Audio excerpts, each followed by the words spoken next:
안녕하세요. 닥터 유 유태우입니다. 오늘은 유 상담입니다. 오늘도 네 분의 사례에 대해서 진단과 훈련 처방을 하겠습니다. 첫 번째 사례입니다. 싫은 사람이 있고 사람이 많아서 시끄러운 것이 싫고 사람과 어울리는 것이 싫은 37세 남자 직장인입니다. 이렇게 듣기만 해도 굉장히 힘들겠다라는 느낌이 드시죠? 좋은 사람은 좋은데 싫은 사람과는 대화 섞거나 쳐다보는 것조차 싫다. 말하기 싫은 날은 하루 종일 사람들과 말하기조차 싫다. 사람이 많아 시끄럽거나 답답한 분위기가 싫다. 그래서 이직도 여러 번 엄청나게 했다. 도대체 내가 왜 그런가? 이게 이제 질문입니다. 왜의 원인이 있습니다. 그런데 이게 한 가지 원인이 아니고 굉장히 오랫동안 쌓여있던 몸과 마음의 또는 경험의 이유거든요. 그래서 이걸 이제 찾아내려면은 한참 걸려요. 간단치는 않습니다. 그런데 찾아냈다고 하더라도 그렇다고 내가 이 싫어한다는 것이 해결되는 건 아니에요. 네. 그래서 순서를 바꾸면 돼요. 네. 그래서 어떻게 바꾸느냐? 더 중요한 게 뭐냐면은 왜? 라는 질문을 찾기보다는 그래서 어떻게? 라고 질문을 해보라는 거예요. 나 그래. 나 이렇게 사람을 싫어해. 나 이렇게 그 분위기를 싫어해. 나는 싫은 사람은 정말 싫어. 네. 나 그래. 그래서 어떡하지? 이렇게 질문하면은 답이 둘 중에 하나가 돼요. 1번, 그냥 살던 대로 산다. 사람이 싫어도. 2번, 나 이렇게 사람이 싫은데 앞으로는 싫어하는 대신 좋아하고 즐기기를 하겠다. 네. 이게 선택이 되는 거죠. 네, 살던 대로 살겠다. 그러면은 그냥 살던 대로 살면서 지금같이 왜를 연구를 하고 또 싫어하고 또 이직을 하고 이렇게 살아가는 거죠. 네, 고통받으면서. 자, 좋아하고 즐기기를 하겠다라고 선택하면은 그 다음서부터는 방향이 바뀌어요. 네, 방향이 바뀌죠. 근데 방향이 바뀐다고 이건 방향을 바꾸는 거는 생각만 바꾸는 거예요. 생각의 방향만 트는 거거든요. 그렇다고 내가 싫어하는 게 좋아지진 않아요. 그런데 그 다음에 필요한 게 뭐예요? 훈련이죠. 예, 이거는 제가 여러 번 말씀드리지만은 야구 선수를 예로 들까요? 내가 나는 왜 이렇게 안타를 잘 못 칠까라고 내가 왜 못 칠까를 연구한다고 잘 쳐요? 그게 아니죠. 나는 지금부터 잘 치겠다 라고 하면은 그 다음에 뭐가 필요해요? 생각을 바꿨는데 그 다음에는 연습이 필요하죠. 그게 한두 번의 연습이 되겠어요? 부단히 연습을 해야 됩니다.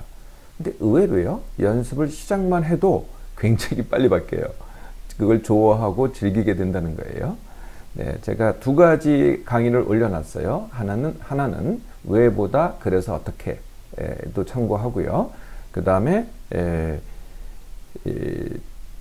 싫어함이 스트레스. 네, 왜 내가 싫어하게 됐는가부터 시작해서 그걸 어떻게 하는가에 대해서 올려놨으니까 그 참고해서 훈련하도록 하세요. 그럼에도 불구하고 나는 왜를 꼭 해야 되겠다. 네, 이거 안 하면 못 살겠다. 이런 분도 계세요. 네, 많은 분들이 또 그러시더라고요. 왜를 꼭, 그게 너무 궁금하다. 네, 사실 궁금한 걸 해결한다고 이게 해결되는 건 아니지만은, 네, 그런 분들은 시간이 걸리기 때문에 과거와 몸에 대한 분석이 필요하기 때문에 어느 정도 이걸 하시는 분이 심리 상담사세요. 네, 심리 상담사를 찾아가셔도 되고, 정 안 되겠으면 닥터를 몸만선 진단이라고 합니다. 한 번 진단을 받는데, 네, 그걸 몸만선 진단이라고 하니까 그걸 받으셔도 됩니다. 두 번째 사례입니다. 무릎과 허리 통증을 완치하고 싶은 60세 주부입니다. 몇 달 전에 갑자기 오른 무릎이 찌릿해서 깬 이후에 그 다음부터는 뭔가 뻣뻣하고 쿡쿡 쑤신다고 하네요. 병원 가서 진단을 받았는데 두 분한테 받으신 모양이에요. 한 분은 연골연화증, 다른 분은 점액낭염. 이게 도대체가 뭔가 이렇게 진단이 달려가지고 어떤 게 맞는지 혼란스럽다고 하시네요. 지난 1개월간 닥터의 이제 훈련을 보시고 매일 물속 걷기를 했는데도 차도가 크지 않다. 또 나는 왜 또 차도가 크지 않은가? 왜라는 질문이 굉장히 많으세요. 왜 사람들은 맞지 않는가? 왜 나는 차도가 없는가? 네. 근데 근골격계는요, 사실은 진단이 아무 의미가 없습니다. 연골연화증, 점액낭염, 뭐라고 했던 간에 치료 방법이 똑같아요. 네. 근골격 질환은 다 그렇다는 거죠. 그런데 더 심각한 진단을 받거나 진단에 이렇게 혼란스럽잖아요. 그럼 어떻게 돼요? 거기에 매달리다 보면은 머리가 복잡해져요. 불안해지고 혼돈스럽잖아요. 그러면은 무릎에서 오는 통증에서 무릎에 시작된 걸 통각이라 그러는데 그게 이제 전달이 되면서 뇌를 통해서 전달되면서 이렇게 증폭이 돼요. 그건 더 아프게 되는 거죠. 네.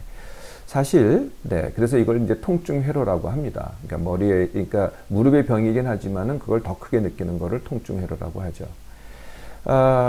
사실 지금 병력을 봐서는요, 앞에 두 병보다는 퇴행성 관절염의 가능성이 더 높습니다. 네. 그러니까 퇴행성 관절염은 다른 말로 하면은 마모성 관절염이죠. 그러니까 지나치게 써서 그런 거거든요. 네. 지나치게 썼다는 거는 어려서부터 계속 오랫동안 지나치게 쓴 거죠. 네.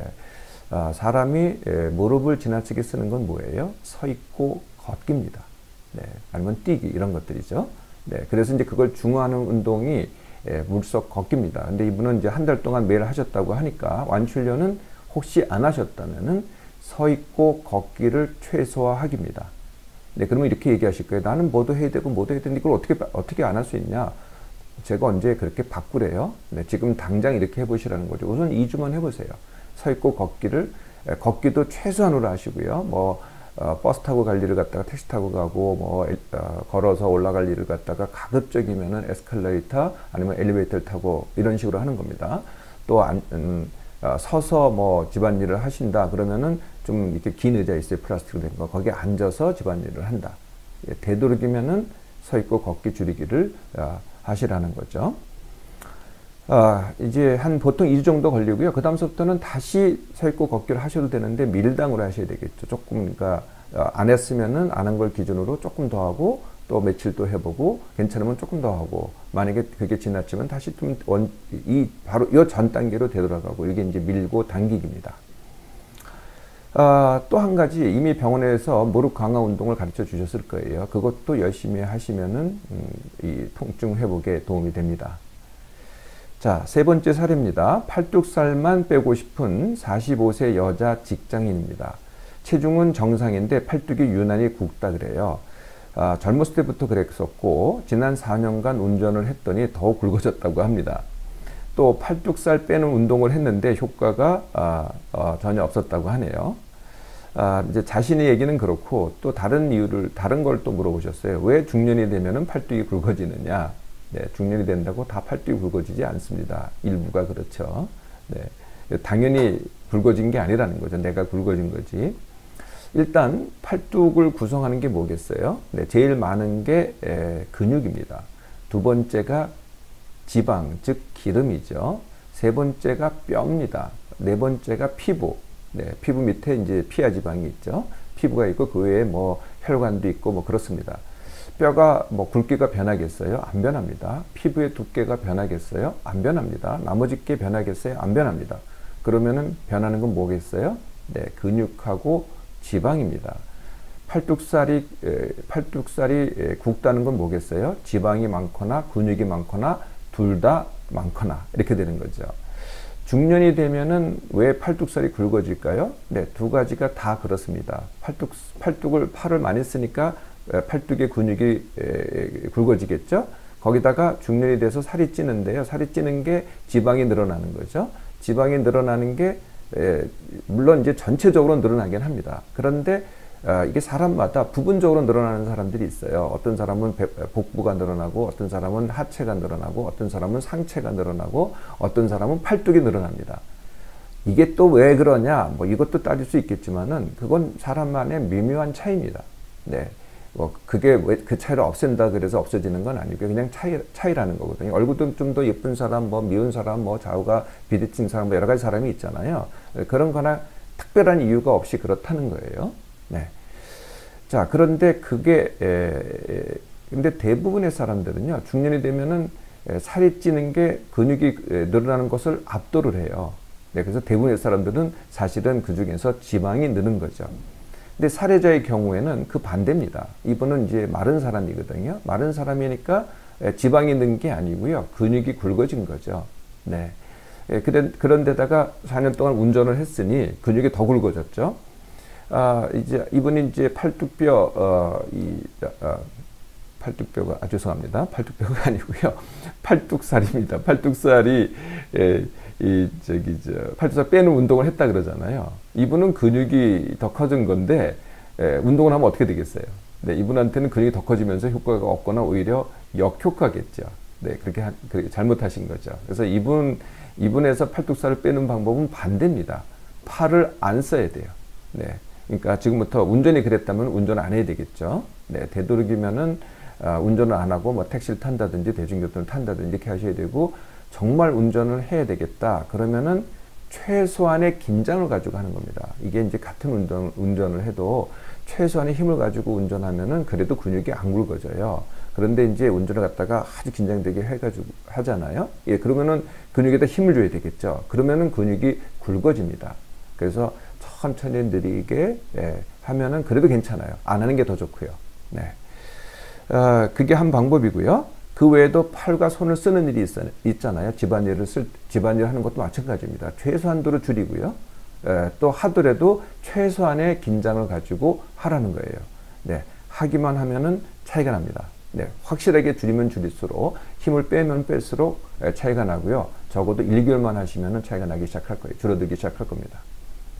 마지막 사례입니다. 족하수 완치를 원하는 41세 남자입니다. 5년 전부터 시작한 족하수가 좀 낯설 것 같아요. 족이라는 건 이제 발입니다. 하수라는 건 떨어졌다는 얘기고요. 영어로는 이제 foot drop이라고 합니다. 이분은 foot down이라고 쓰셨는데 정확한 명칭은 foot drop입니다.